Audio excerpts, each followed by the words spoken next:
Did you grow up with Pokemon, collecting the cards, battling your friends, but never really knowing how to play the game? Or have you got into it recently with the recent boom of Pokemon, decided you want to pick it up, but have no idea how to go about it? This video is for you. We're going to take a look at how it plays.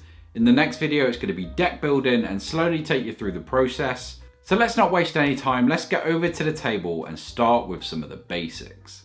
Okay, so first off, you want to decide who's going to go first. To do that, you're going to roll a dice or flip a coin.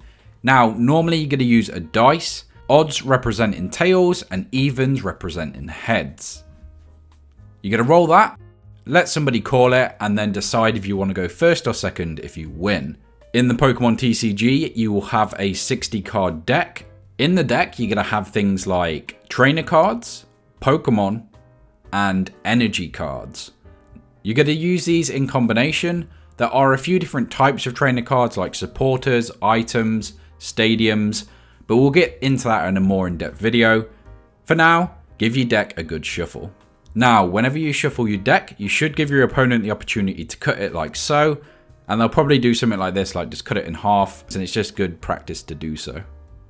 After that, you're going to deal yourself 7 cards and look for a basic Pokemon. If you've got a basic Pokemon, you're going to select one and put it into your active spot face down. Now, it says basic up here in the top left, so in this example we'll use Darkrai. You can also place basic Pokemon on your bench, which have 5 slots below the active spot. Once you've done that, you're going to take 6 cards and deal them as your prize cards. These will stay face down until you take a knockout, at which point you'll take a selection of prize cards, depending on the Pokemon you knock out. In general, a normal Pokemon is going to be worth 1, a V or V Star Pokemon is going to be worth 2 prizes, and a V Max is worth 3. Once you and your opponent have both done all of this, you're going to flip your cards and start the game. Whoever goes first draws a card. That's something you do on every turn. And you're going to look at your hand and decide what to play. So I will talk you through our first turn. So you can only play 1 supporter a turn. You can also only play 1 energy. In this case, we don't actually have any. So we're going to need to search for our deck to find some. So we're going to put Gengar on the bench. It's also worth noting, you do only get 5 bench spots, so you need to be careful on what you put down.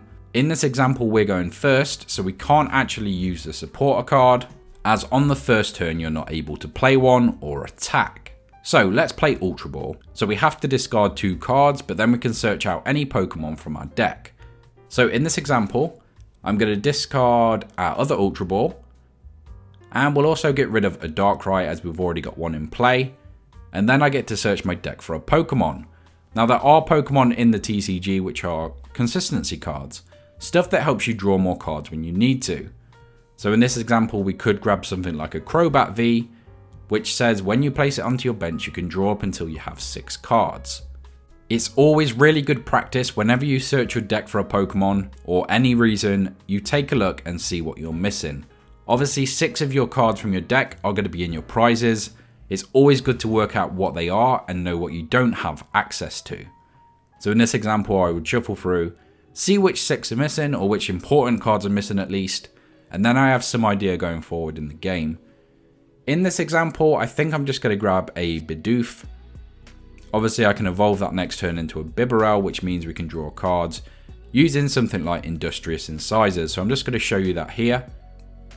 Basically, this Pokemon will evolve, and then Industrious Incisors lets us draw till we have 5. Again, a super important consistency card, something that helps you draw cards, which is always massively important in the Pokemon TCG. So in this case, we're going to pop the Bidoof onto the bench, shuffle our deck once we've searched through it.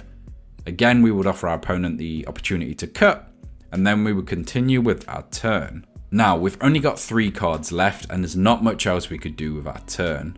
So, let's say it's our next turn, they've done what they need to do, and we've drawn a Gengar. Not ideal really. So we're going to pop the Gengar onto the bench. We're going to use Avery, which if your opponent has, for example, 4 or 5 Pokemon down, it would make them discard till they have 3. So we're going to Avery. Potentially hurt our opponent, but also get to draw 3 cards, which is always good.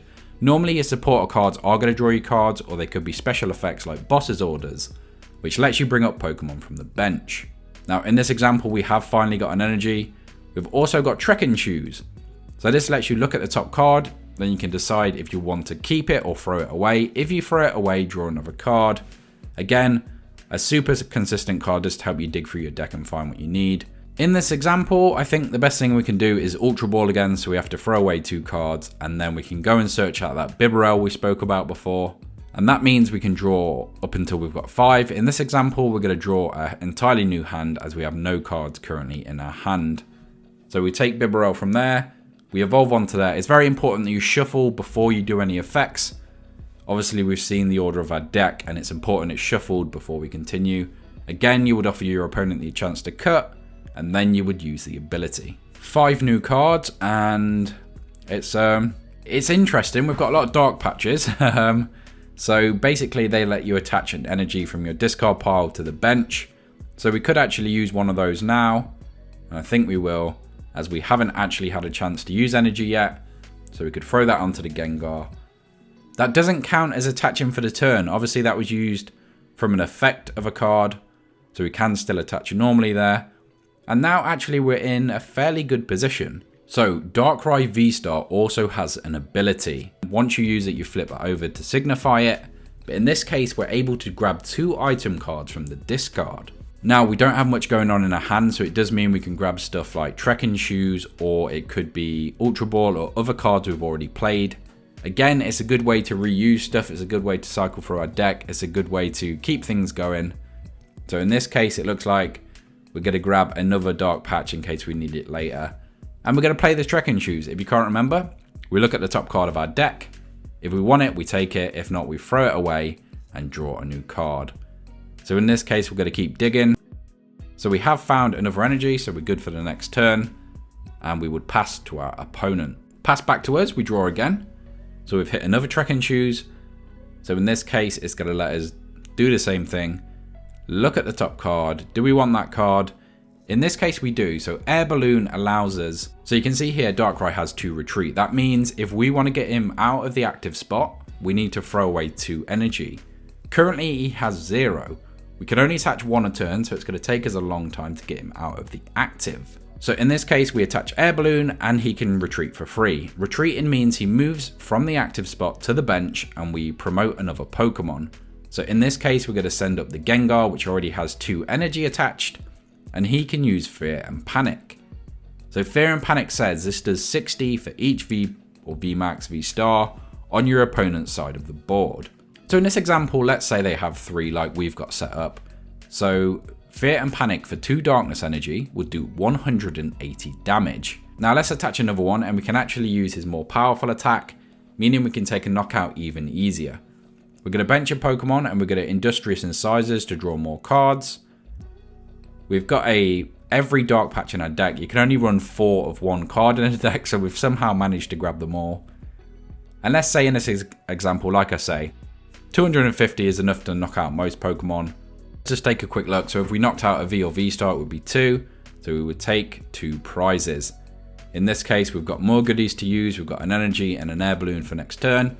As soon as you attack, it goes back to your opponent, and the game goes like that. Hopefully this has been some help. Obviously I'm going to go more in depth with this in other videos, more of those niche interactions. But for now, let me know in the comments if this has helped. If not, drop any questions or any queries you have, and I will try and help you. The more people playing this game, the better. So hopefully this can be your stepping stone into the Pokemon TCG. Hopefully this video has been some help. Drop below if you've got any questions at all. I'm happy to answer them. Hopefully I can answer them. I've been playing long enough that I should be able to. If not, I'm sure somebody can. If you've made it to this point in the video, thank you so much for watching, and I will catch you in the next one.